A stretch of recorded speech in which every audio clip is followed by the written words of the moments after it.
Cuk siapa? Adik si jauh. Yang muda. Joy. Berapa banyak tunjuk apa? Gila ini. 8 minit. 32 minit lah. Good afternoon. Which is enforcement and equity theory. I'm my members Najmi, Mursyidi, Fasihah, and Ainur, Safia. Okay.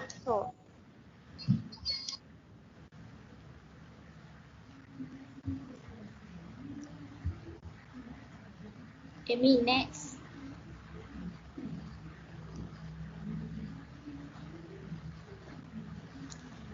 Introduction. Reinforcement theory of motivation aims at achieving the desired level of motivation among the employees by means of reinforcement, punishment, and extinction. Reinforcement approach, which can be both positive and negative, is used to reinforce the desired behavior. Reinforcement theory of motivation was proposed by B.F. Skinner and his associates. It states that individual behavior is a function of its consequences. It is based on law of effect. Individuals' behavior with positive consequences tends to be repeated, but individual behavior with negative consequences tends not to be repeated. Next. Okay, this is the method of controlling the behavior of the employee. They have four, which is positive reinforcement that explain when an employee gives a positive and a required behavior, the response towards them should be positive. This stimulates the occurrence of a behavior. Rewards to an employee who perform well enforce his or her desire to perform better because of positive result of doing so. Second, negative reinforcement takes place when certain deterrence or obstruction is removed and the employees respond to a desired behavior after such removal. For instance, an employee will commit from a long distance rate up a few projects faster than desired, that when he is told by the manager to take the project home for a couple of days and complete them, it stimulates him or her to work as expected. By removing the negative stimuli, the desired behavior is reinforced. Third, punishment. Punishment refers to imposing negative consequence or removing positive consequence with a view to preventing employee from repeating undesired and uncalled for behavior. It can therefore be both positive and negative. Lastly, extinction is referred to extinguishing a learned behavior by withholding a positive reinforcement or reward that has encouraged the behavior. Next, I will pass to Fasihah. Okay, here is the contrast which mean the differentiation of reinforcement theory and goal setting theory. For the meaning of reinforcement theory is about behavioristic view, which mean the behavior is a function of its consequence. The behavior followed by the positive consequence will occur more frequently, and the behavior followed by the negative consequence will occur less frequently. For the meaning, goal setting theory is an individual's desire to achieve a goal is the primary source of motivation. The main component for reinforcement theory is positive reinforcement, negative reinforcement, extinction, and punishment. For main component goal setting theory is goal specific, which is extent to which goal are detailed and exact goal. Secondly, goal difficulty, Difficulty means to which goal is hard or challenging to accomplish. Next one is performance feedback, is information about the quality or quantity of past performance and indicate progress is being made toward the accomplishment of goals. For example, here I can say positive reinforcement leads to extinction. Like once employee implement a positive reinforcement principle such as in successful in their task, they will continue to positive reward. So positive behavior will continue too. In general, we can think of positive consequence as reward, but a reward is anything that increase the particular behavior. By contrast, the punishment is anything that decrease the behavior. There are three types of consequence, which is positive, negative, and none is natural. For goal setting theory, example is giving the trend towards employee empowerment in the workplace. More and more employees are participating in their goal setting process. Such example, an employer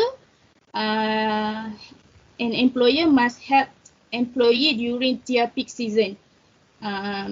Maybe the employer can pay additional overtime for worker to help achieve their goals. This strategy seem have worked, so the OCC of their hotel will be more higher in that month.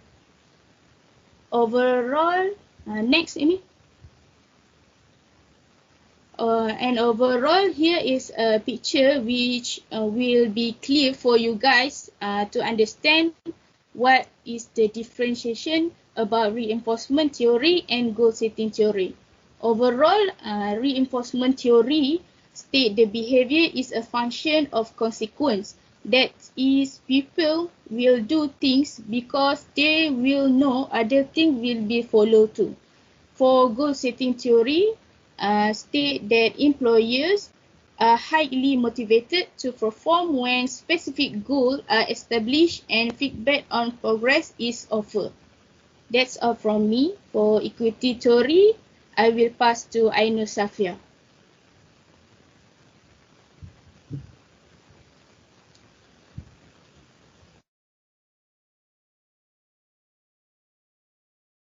Here I will present about the equity theory, first developed in 1963 by John Stacey Adams.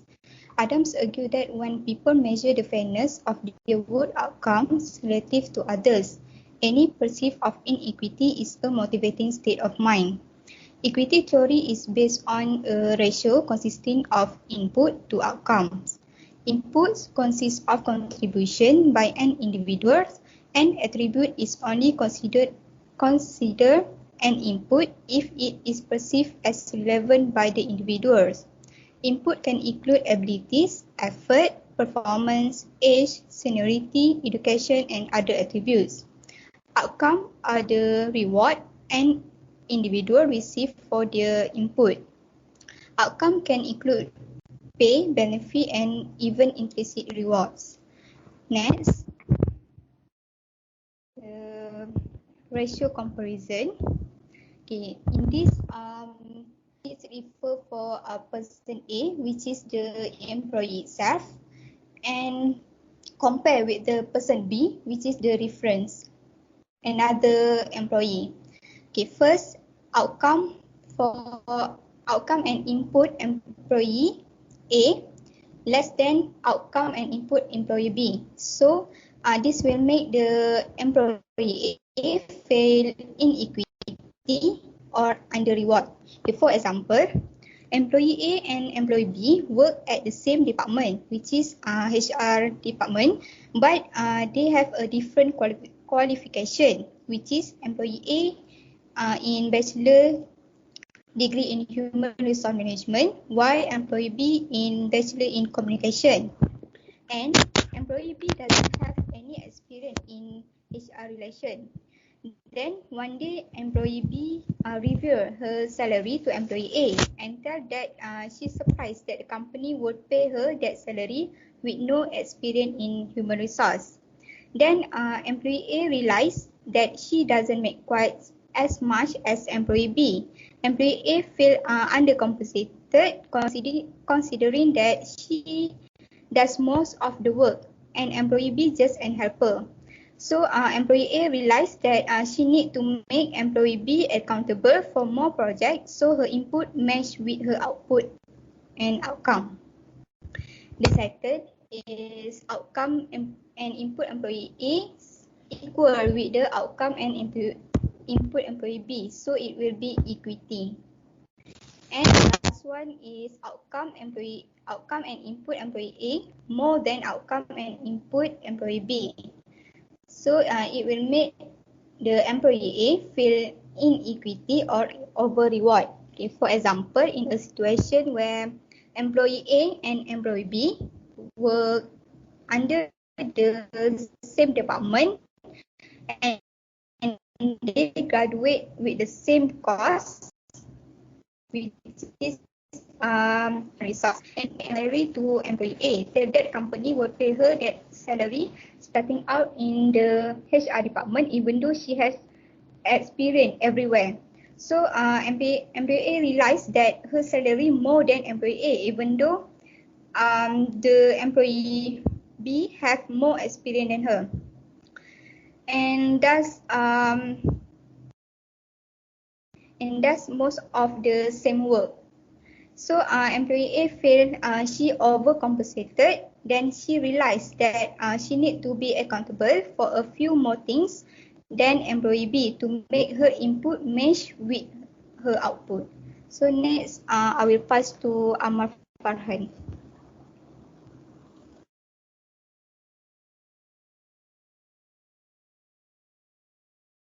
Hello, I will continue to present about the organizational justice. So, organizational justice refers to employee protection of fairness in the workplace. This protection can be classified into four categories, which is distributive justice, procedural justice, professional justice, and interpersonal justice. So I'll explain about distributive justice, which is reflect perception regarding fairness of outcome. For procedural justice, reflect perception of processes that lead to this outcome. Third, informational justice is related to the account provided for justice-related events. Lastly, interpersonal justice reflect perception of interpersonal interaction and act.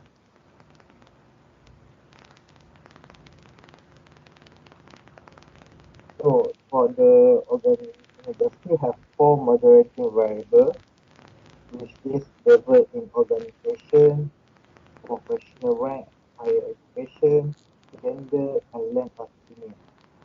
First, I will tell you about level in organization, which is upper level employees tend to be more cosmopolitan and have better information about people in other organizations. The amount of education or professionalism can contribute here. Employees with higher education are more likely to include others outside the organization as reference point. Second, professional rank and higher education. Upper level employees, those in the professional rank and those with the higher amount of education, tend to have better information about people in other organizations and will make more other outside comparison. Third is gender. Men and women represent same-sex comparison. This also suggests that if women are tolerant of lower pay, it may be due to the comparative gender issues. Employees in jobs that are not segregated will make more cross-sex comparison, candidates in jobs that are either male or female dominated. Lastly, length of tenure. Employees with short tenure in their current organization tend to have little information about them. Employees with long tenure rely more heavily on co-workers for comparison. Next, it is picture of model of organizational justice. So for organizational justice, they have distributed justice, procedural justice, and international justice. For definition, overall perception of what is fair in the workplace. For example, that we think of the we think that this work is fair, is a fair place to work. Like for example, you work as a hotelier, so you work in the hotel, so you think the hotel is a fair place to work. And for distributed justice, definition is perceived fairness of outcome. For example, you think you deserve get what you got the pay what you get deserve. For example, you work as a manager, so you think you have to get the benefit or salary what you working as. Next is procedural justice. To see fairness of process used to determine outcome.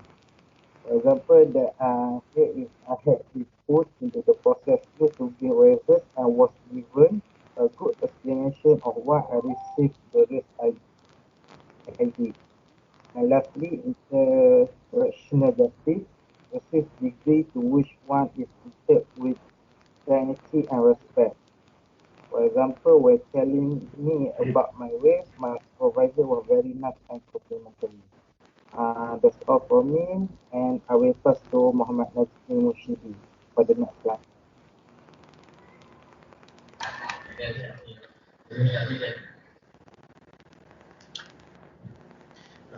Hello and Assalamualaikum. Okay, I will present about inequity. Inequity can arise from the fact that an employee put a lot of effort into his work with minimal positive feedback or recognition. Inequity typically come about as a result of perceived or actual unfair treatment relative to other employees within the organization. So when this happens, what to do? First of all, we can change the input. A person may choose to increase or decrease his or her input to the organization. For example, underpaid individual may reduce their level of effort or increase their absenteeism.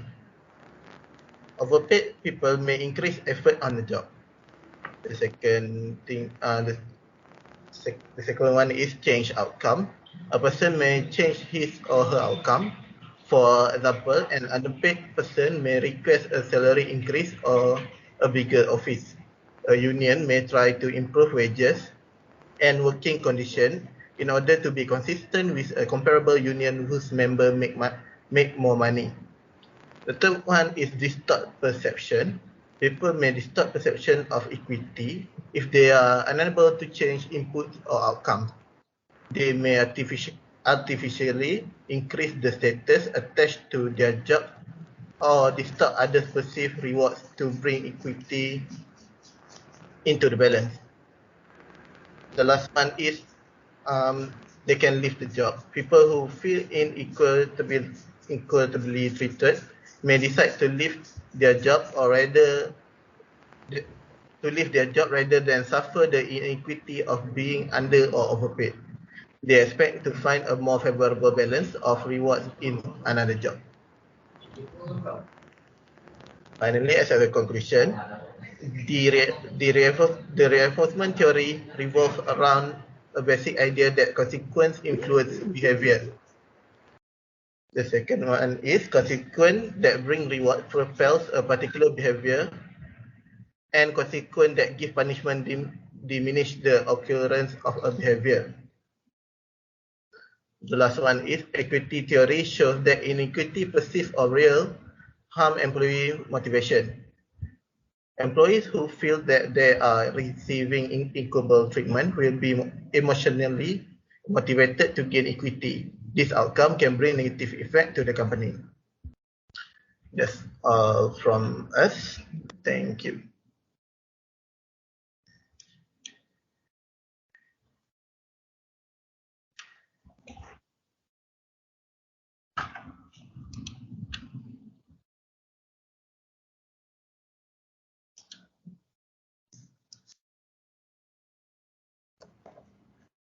Thank you very much.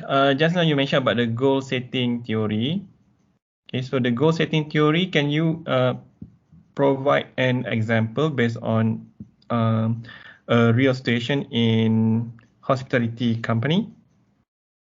So how the organization or the management can apply the goal setting theory, okay, to motivate the employee.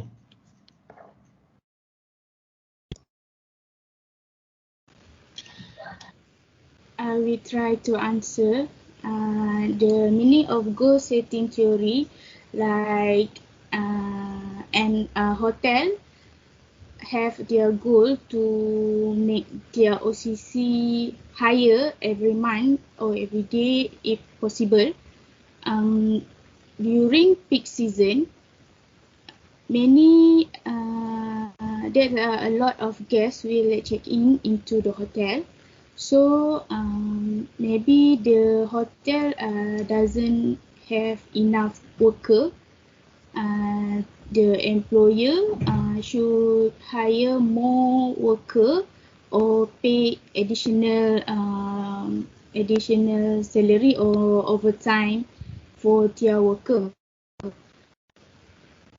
to help to achieve their goal.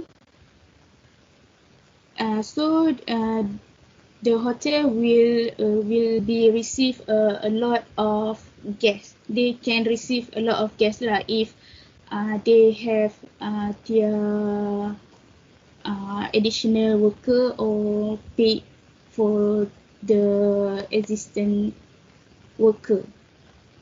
Which mean the hotel their goal to getting a higher OCC in that month. Is it clear? Okay, is it the answer that you gave me? Yes. Okay. Okay, first, what do you mean by OCC? I believe maybe some of you here are not familiar with what is OCC. Occupancy occupancy of their hotel. Like okay, so there is OCC means occupancy rate, is it? Yes. Okay, okay, occupancy rate. Okay, because I think some maybe they are not so sure what is OCC. So you have to, when you give an example, you have to give the full term or the full meaning of it. Okay, what is OCC? Okay, okay, the answer can be improved. Okay, in terms of when you talk about occupancy rate, okay, the goal should be, the clearer goal should be on the rooms revenue. So, for example, like you are setting the goal for the room revenue to be 1 million next year. Okay, so that is the goal setting. You have to set the goal first. Okay, so if you use the goal setting theory, so you need to give some empowerment. Okay, just now you mentioned about the word empowerment. Okay, that is a very huge word. Okay, it's a very huge word in terms of the meaning of empowerment, that you're giving the employee the power to do something, okay, to achieve that goal. Okay, just now you are mentioning about the goal of to achieve some certain rate of occupancy.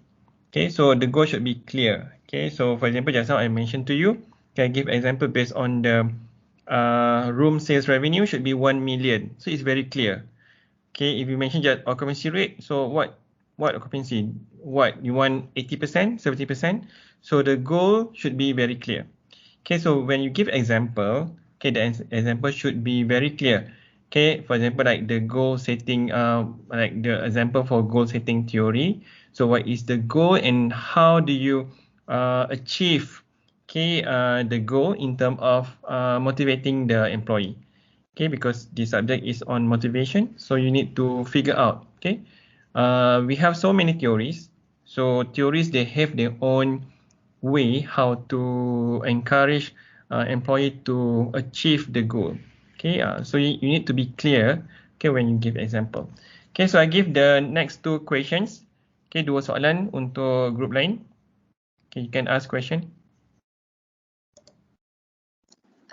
I want to ask, what is the best way in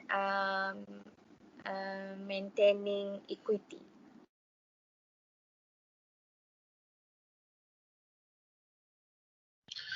Okay, I will answer that question. What is the best way in maintaining equity, right? We as employers need to know our employee value. By this way, we know what we should and what we shouldn't do. As an example, if we know that he can do work, then we can pay him more. Or if he doesn't do their work correctly, we can give some punishment or reduce their salary. Is it clear? Okay, thank you, Najmi. Welcome. Okay, very clear, very good. Next question. Okay. I want to ask, why is reinforcement better than punishment?